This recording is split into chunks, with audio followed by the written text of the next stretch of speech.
জঙ্গিদের বাংলা যোগ এবং কি পরিকল্পনা, সবথেকে বড় প্রশ্ন এখানেই। বাংলাদেশ যাওয়ার পরিকল্পনা ছিল মুর্শিদাবাদ থেকে ধৃত দুই আনসারুল্লাহ বাংলা টিমের জঙ্গি আব্বাস আলী ও মিনারুল শেখের বাংলাদেশে যাওয়ার পরিকল্পনা ছিল। আনসারুল্লাহ বাংলা টিমের প্রধান জসিম উদ্দিন রহমানি, আপনাদের নিশ্চয়ই মনে থাকবে যে চিকেন স্নেক আলাদা করা থেকে একাধিক হুঁশিয়ারি দিয়েছিল, সেই তারই সঙ্গে দেখা করার কথা ছিল এদের, এমনটাই অসম পুলিশ দাবি করছে।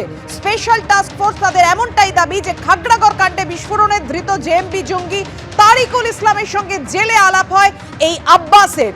তাহলে আপনাদের জানাবো এবার এই আব্বাস আলী এবং মিনারুল শেখের ঠিক কি পরিকল্পনা ছিল। কথা বলবো, আমাদের সঙ্গে রয়েছেন আমাদের প্রতিনিধি আবির দত্ত। আবির, দেখো, শুধু বাংলাদেশ যাওয়ার পরিকল্পনা এমনটা তো নয়, নিশ্চয়ই বড় কোনো ছক্কস ছিল। সেটা কি, পুলিশকে কিছু জানতে পেরেছে?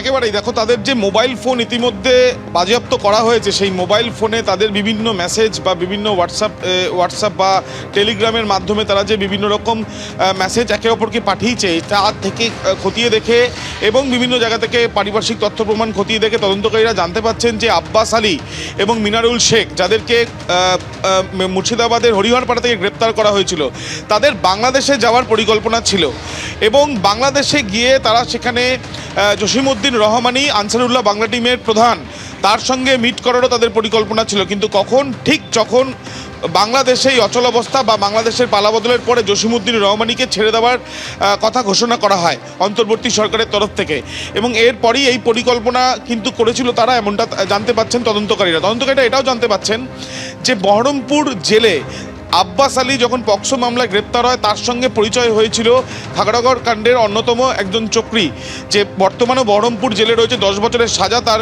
ঘোষণা হয়েছিল, সেই সাদিক সুমন ওরফে তারিকুল ইসলাম।